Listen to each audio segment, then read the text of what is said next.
Aww.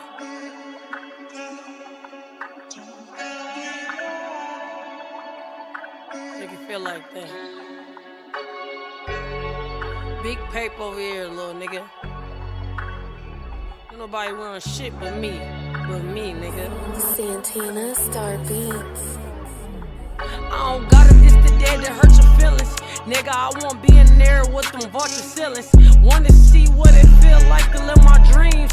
Waking up, nigga, nightmares, hit the screams. Niggas got a problem with a nigga like me. Put it on. Morning. Welcome. We got another edition of Put It on the Flow this morning. We got a special guest this morning.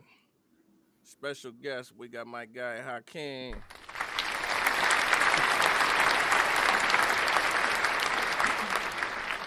What's going on, man? You reached out to Put It on the Flow, man. You said you had something that you really wanted to put on the flow today. So we want to give you the flow, man.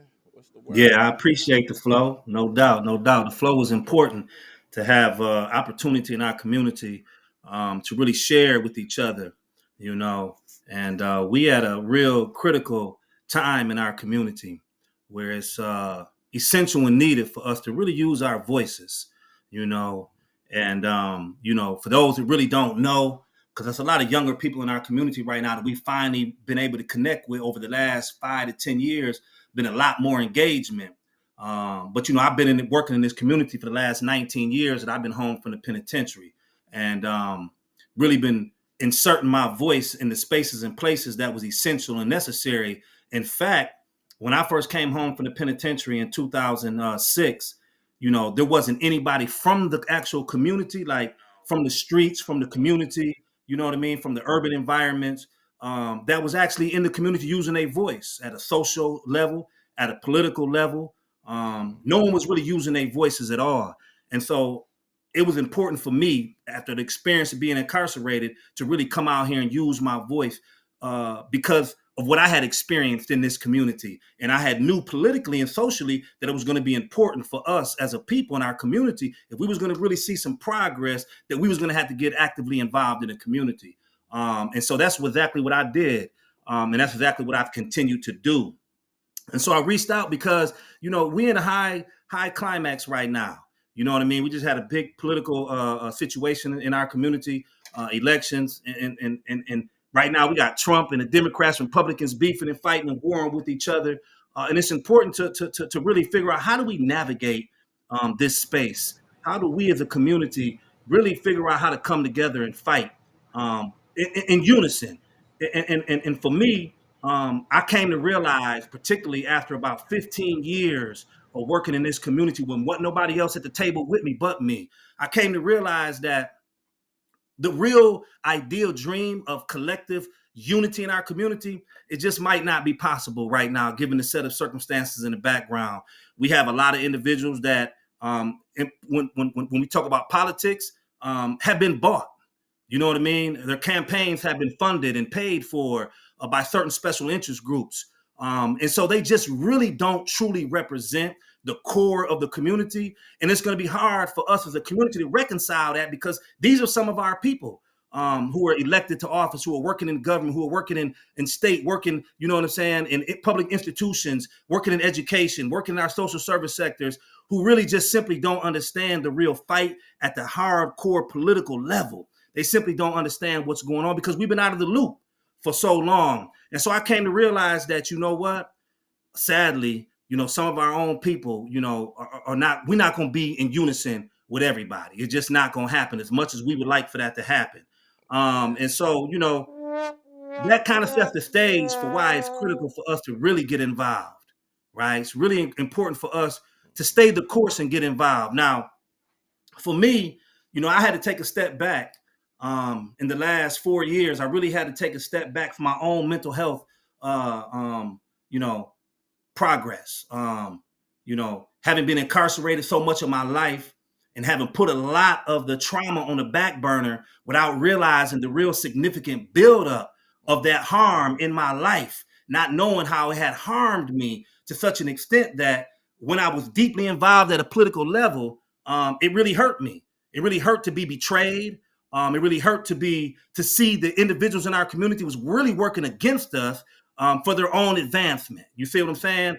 And so it caused a lot of internal turmoil for me. And I had to go into intense therapy for 2 years, to really address what was really happening inside me. The real harm that was boiling inside me. I had to really go into therapy and address that and learn about myself and learn about the harms that had impacted me.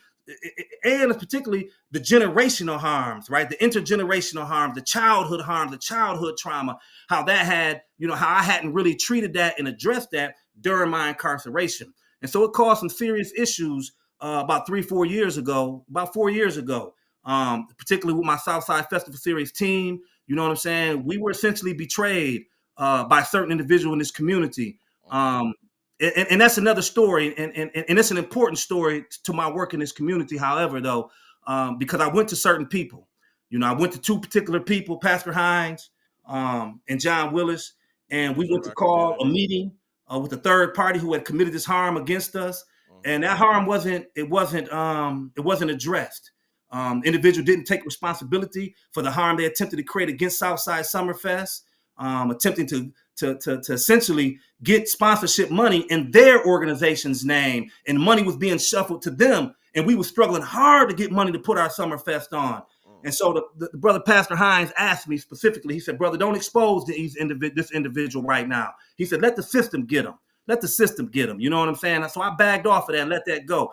I went into intense therapy because I felt so betrayed, so hurt that, from one point of view, physically, I wanted to physically do something to individual. You know what I mean? I really felt, personally that, the harm was so intense that it ended up causing, me to have, issues in my own personal life. And I lost, special close people in my personal life as a result of me being angry about what had happened and transpired. And I needed to go into therapy. So I went into therapy, man, and I kind of withdrew from community for a couple years. Yeah. Actually, this is the reason why a lot of people haven't been seeing me actively involved in community like I used to. Like I've limited myself to making sure that we create an institution, a Summerfest in the community, so we can have our own community festival in our community. And I stayed focused on that while I continued to do my work nationally and statewide. And I had to withdraw from much of what was going on at the political and social level here in Jackson because I was harmed.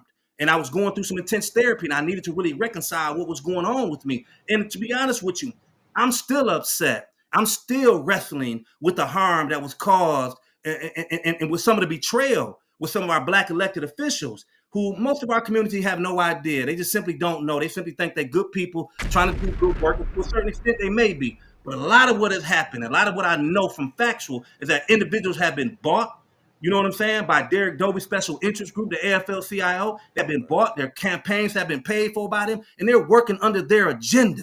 And our community just don't see it, just don't understand that. And so it hurt me to such an extent because now the disunity among us is really starting to foster and brew up. And so it's important for us to figure out how do we really come together, you know what I'm saying, and find that North Star to keep us focused on our own community development and bettering ourselves. You see what I'm saying? So, it's important we kind of have this conversation, especially at this particular time. So, I just want to ask, what all you was doing in the community? So, first and foremost, before you end up going through that. Yeah, first and foremost, I started working in our school systems, right? So I worked at pretty much almost all of our schools, not as an employee, but as an independent consultant. So I worked in Bennett, Frost, Parkside, Jackson High, T.A. Wilson. I worked in all these schools with my own program that I created. It was a literacy intervention program called Slam Lyrical Education. So I did that for about 10 whole years. And not only just in Jackson, but across the state of Michigan, working in and out of our schools with really what was called a literacy intervention program. I use spoken word and hip hop as a means to teach literacy, English language arts. So there's dozens of teachers and principals in this community whom I actively worked with over the course of 10 years, worked with so many kids and students. Some of the kids now was like 22 years old, 25 years old. Some of them maybe about 20 and 19 and 18, the last group of students I directly worked with. But that was primarily where I worked at, within our school system. And then I used my voice at the community level. through social media, on the ground, working in the community, sitting at tables and spaces where most of us wasn't, really sitting at, you know what I mean? Where no real people from the community was really sitting at. So I got a chance to really be involved in a lot of things.